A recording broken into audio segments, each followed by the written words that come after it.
Good morning, good afternoon, good evening, wherever you are on this planet. We're here on another edition of WOWSA Live with our host from Cork, Ireland, Ned Denison.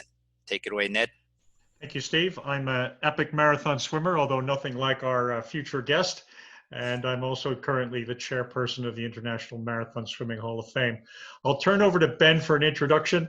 Ben, help everybody understand that 20 years ago, you swam in a place called the Atlantic.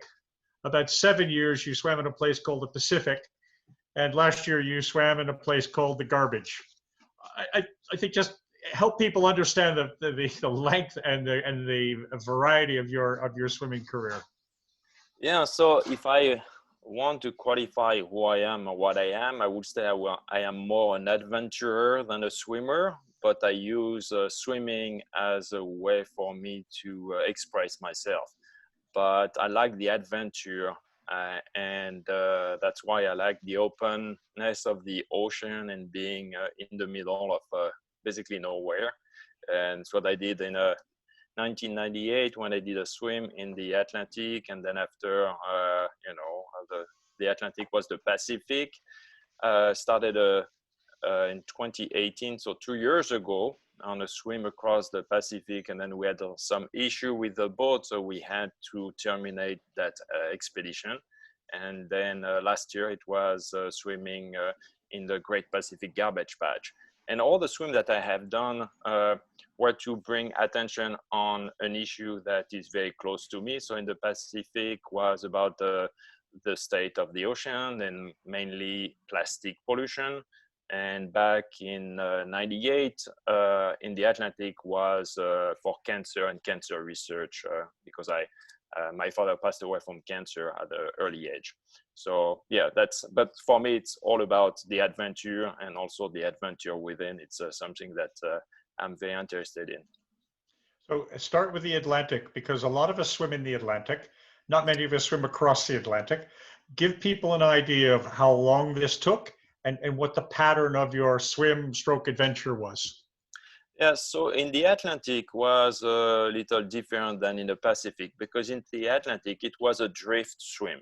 So during the day, I was swimming, and then the boat was drifting at night, and then we had bad weather also, so we're drifting all that time. It took me 73 days to from Hyannisport into Quiberon, France. And the boat was there with 2 crew members to assist me. And we tried as much as possible to take advantage of the current. So for us, it was being in the Gulf Stream was very important. It's a big avenue with a big push toward the goal. So that's where we wanted it to be. And that's what happened for us, yes. And how many hours a day were you in the water? Was it wetsuit? Was it flippers? Just help people understand what was involved. Yes. I'm not, a clean swimmer. I'm not a person that just go in the water with a pair of goggles and a Speedo. I wear a full wetsuit. I wear a snorkel. I wear fins. And I stay in the water about 8 hours a day. I found out that it is better to stay 8 hours rather than to do 4 hours at the time and then go back on the boat, and then it's more difficult. So once I'm in the water, I try to swim around 8 hours and to enjoy it as I go. Don't worry about being a clean swimmer. Those of us who have a Speedo and a pair of goggles, we don't swim 8 hours very often. And we never swim for too many days in a row, that kind of time. How long did the adventure in the Atlantic take? So the Atlantic was 73 days. 73 days. And the boat had all of the food for this whole period of time?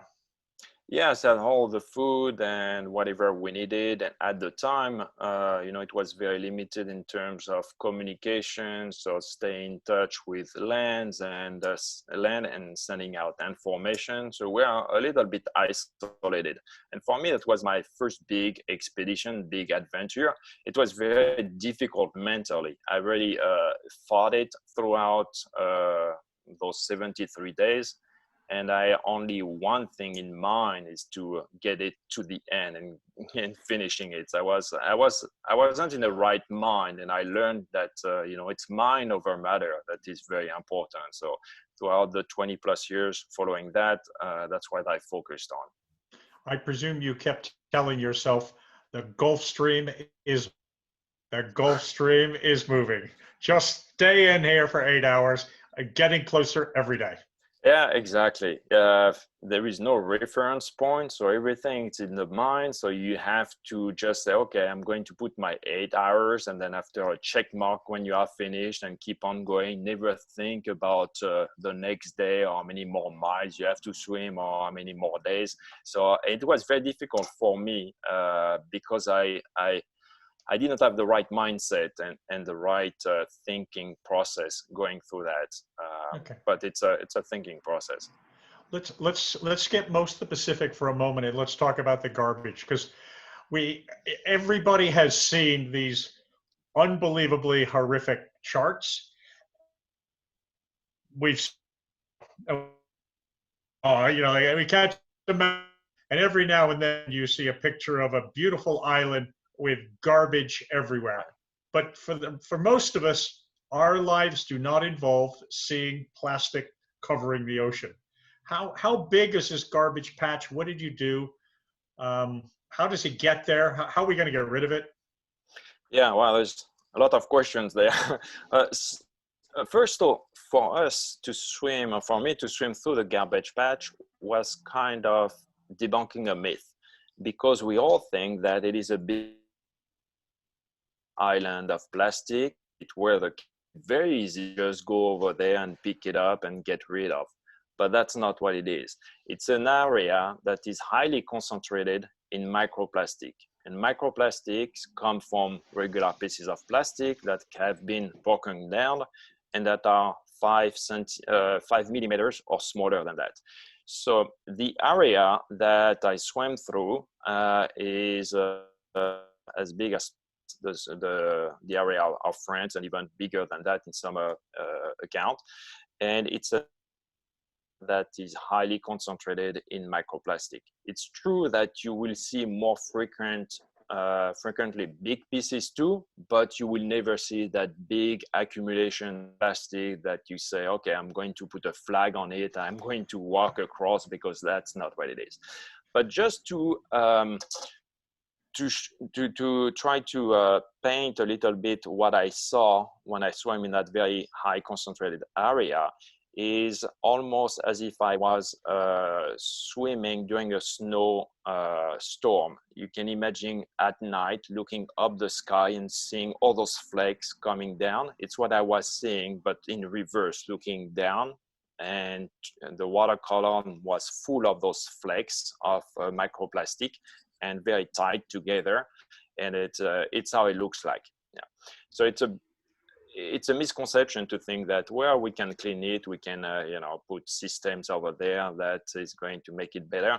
It won't. If you start doing that, you are going to first of it will require an amazing amount of people and boats and supplies. So it wouldn't be possible to do that. But also you will take out a lot of plankton and a lot of sea life, because being a small particle, you would have to filter very small, living things too. So it's not feasible. What we have to do though is to be cautious that all that comes from land. Right? All that goes because of the water runoff. It's going to end up in the river, and then the big river brings it to the ocean, and it's concentrated in 5 different big areas around the world. The biggest concentration being in the middle of the Pacific, the Great Pacific Garbage Patch, because of currents that brings that all together.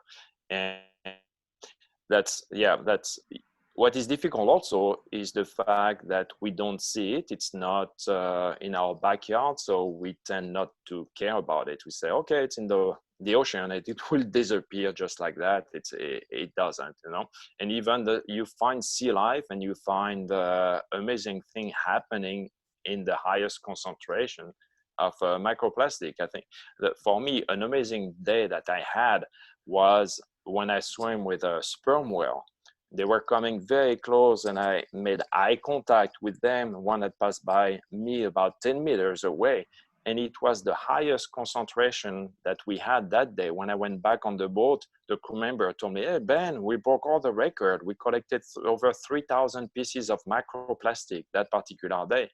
And it was, you had amazing sea life happening. So they don't go where the pollution is not. They are going to live there where it is as well. And how did you raise awareness? What was the campaign? Who were your sponsors? What was involved in not the adventure, but the public good for this one? Yeah. So on the boat, we were 10, including me, and so 9 crew members plus me. Everybody was a volunteer. And what we had to do is try to communicate as much videos and footage of what we were seeing to bring people into where we were and have them experience what we were experiencing. So for us, what was very important is, social media and looking on social media. Our main sponsor was Icebreaker, and we did some water filtering also to look at density of microfibers, which is also a plastic issues, but from a different source. Microfibers comes mainly from synthetic base clothing that when you wash, you are going to release all those microfibers that are going to end up in the ocean as well. And so we did a lot of sampling also on microfibers, and we had Icebreaker as a sponsor because their clothes is mainly organic type of clothes from merino ship, and they wanted to support our expedition, support the research that we were conducting for microfibers as well. But during the event, the main thing that we're trying to do is to provide as much information and share as much as what we were seeing and discovering throughout the way for people to understand that once you trash it or when you leave it, it is going to go somewhere. It doesn't disappear. And how long was the adventure? So it was 80 days, 80 days at sea. And here the swim was a little different because it was the location of those different areas within the vortex was given to us by one of the scientists who wanted us to go and to get samples and meet to experience and to share what I was seeing at the time. So I was swimming in different areas within the vortex swim. So altogether, I swim a little over 330 nautical miles. But it was a different point within the garbage patch. And then bring us now to the Pacific adventures, Japan and California, which is a big place. Yeah, so that started in 2018. The idea was to swim across the Pacific Ocean and at the same time collect data on microplastic, on microfibers, and do observation about big debris. So we left in June of 2018, and then unfortunately, it was a very high year for typhoon season. So twice we had to go back on land because the typhoon were too big. We couldn't avoid them. So we had to go back on land 2 times. And then after that push us a little bit toward the fall, which is not the great season to be in the Pacific. So we end up at the tail end of the weather window, and we started having a lot of depression passing by, put a lot of stress on the boat. We broke the mainsail a few times, we fixed it, and then we kept on breaking it, and we ran out of supply just to repair it. So after 165 days at sea, we end up in Hawaii. So during that time, I swam over 150, 1,500 nautical miles. and that was a staged swim. So each morning, the crew took me back to where I stopped the day before to resume the swim. So, and we were also, trying to get as much push as possible from the current. So I was following the Kuroshio, which is a big current that goes from basically Japan toward the east. And it meandered some areas. I got into trouble also trying to get into the right right location and being pushed back. But what got to me is the weather that stopped the expedition. So the difference is in the Atlantic swim, while you were sleeping, you were getting an advantage of adrift. And the Pacific, you got the advantage, but they brought you back again to the place you left the day before. Exactly. Yeah, two different type of swim, and yeah, exactly. And I presume you're now done. You're taking up gardening for the future, and we'll never hear from you again in the open water. Or maybe you have another plan. No, right now what I found out is that as I am aging, and you can tell, by my beard, my good gray in my beard, is that the physical aspect and pushing the limit become less important, but the platform and the mission behind it becomes more important to me. So what I still want to do is to bring attention to the plastic and the state of the ocean. Doing some swim, yes, probably, but not being at sea for a few months at a time. No, I am still very interested in going into very remote and pristine area and do collection of microplastic and microfibers to show that there is microplastic and microfibers everywhere. And that's, I think, what I will do in the future. If pursuing that's how I see it happening. We have a number of people in our sport that are heavily involved in this area. Doug Woodring in Yeah. Hong Kong, Lewis Pugh in South Africa. Are you in touch with these people? Are you comparing notes? Are you doing things together? Yes. I have met Doug in Dallas a few years ago, and I've talked to him and email and exchanging comments and all that. I've never met Louis, but I talked to him, and yeah, it's always a pleasure to talk with people who do crazy things and try to bring the attention on the pollution and the plastic and other issues that are affecting our ocean. But they swim without a wetsuit, and I'm not going to be with Lewis in the Antarctic swimming or trying to do like him. I can't do that. So that's fine. And now, in fairness, Doug swims with a business suit. Let's be sure. And a lot of Doug's activity is awareness on shore. I've been with him in Hong Kong a couple of times, and one of the most strange but most interesting things to me is the small ceramic signs in Cantonese that go by the drains to the ocean that remind people that if you throw your bottle here, it's going in the ocean.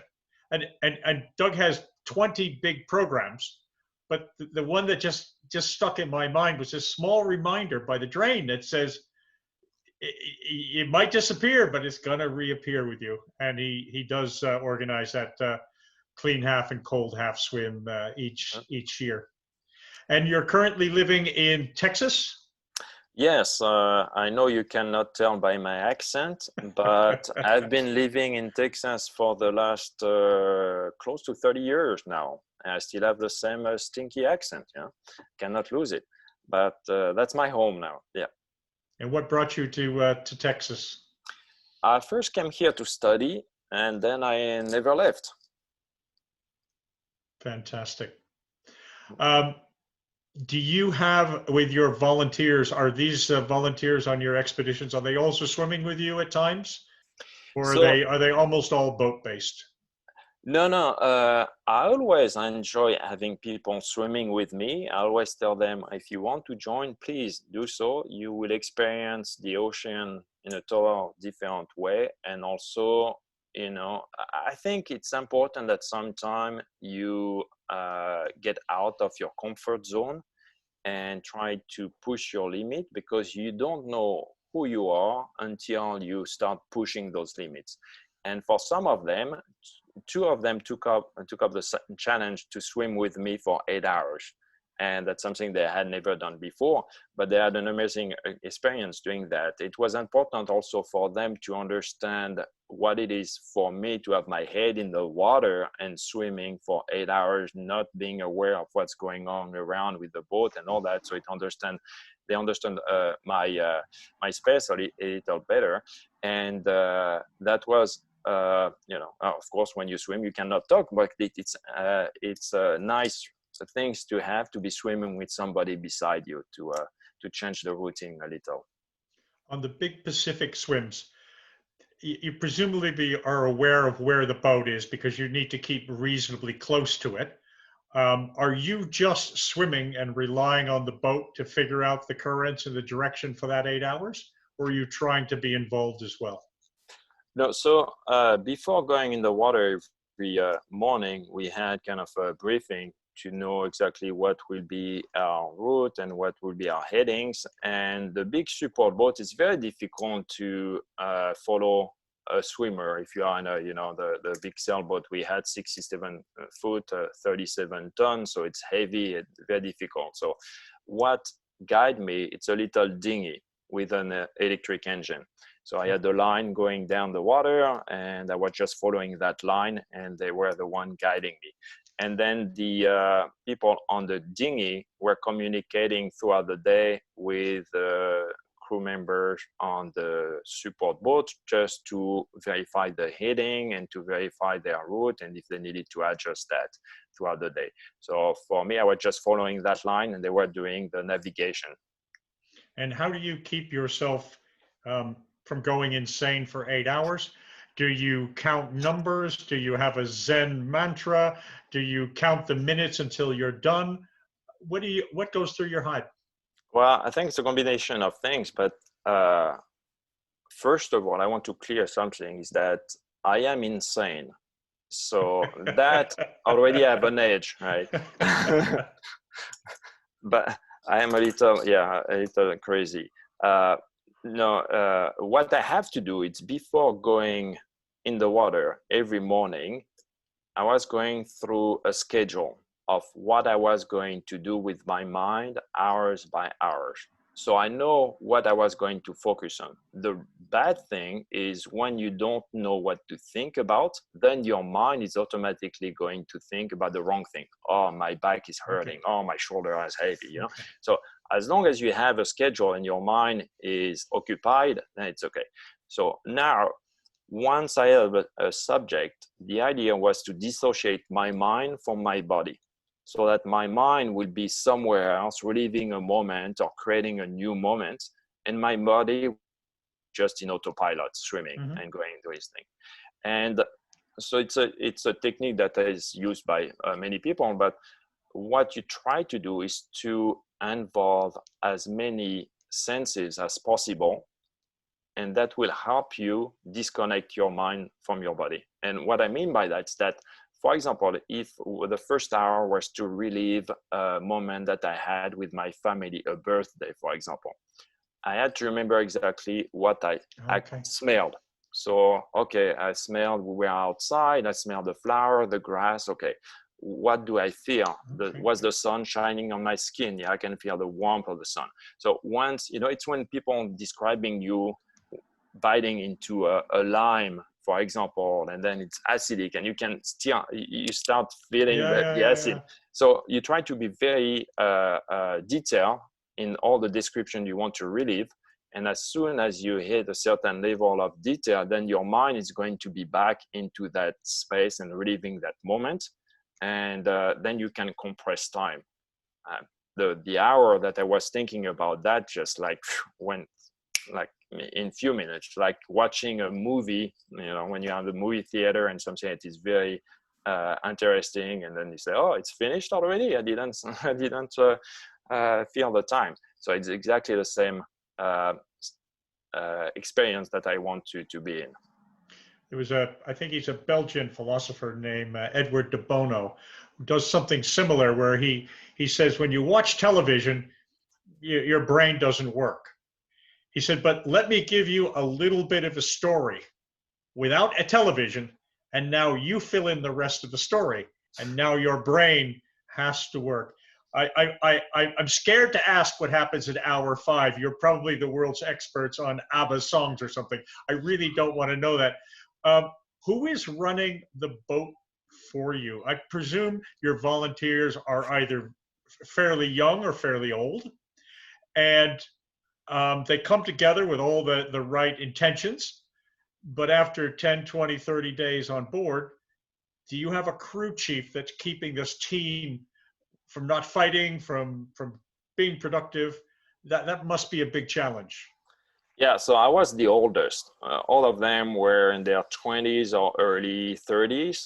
And because you need to have the time too. You cannot ask people to join you if they are going to be there for, a month at a time. They need to have the time to be flexible. So it tends to be younger people who are not for that.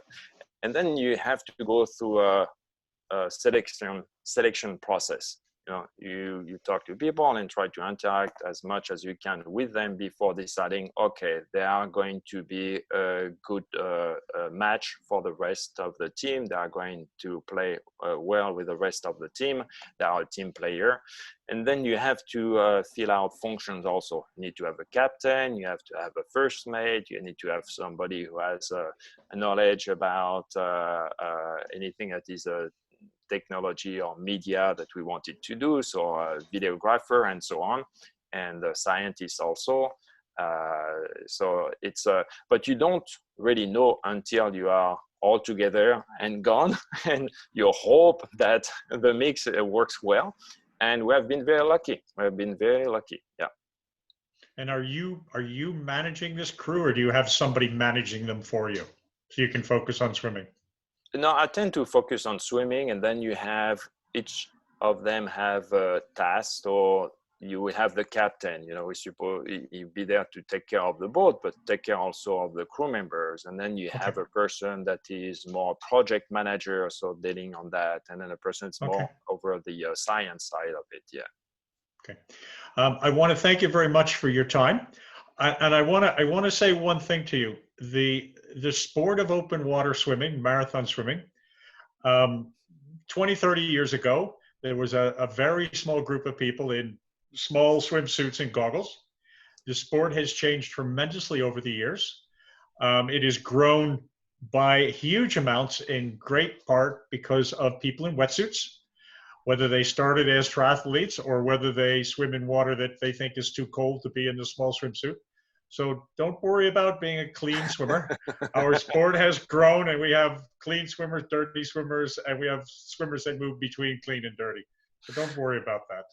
Those are the old thinking. Yeah, I know. And people make fun of me. I have a few friends who live in the San Francisco Bay Area, and they ask me, oh, Ben, come join me. And I made the mistake of asking, so what type of wetsuit do I bring? So they make fun of me after. Yeah. Either the South End Rowing Club or Dolphin, you'd have the same reaction from both. Yeah, they are from the club, exactly. Yeah. Well, listen, thank you very much. And if you'll hang on for a few minutes after Steve stops recording. Yeah, of course. Thank you.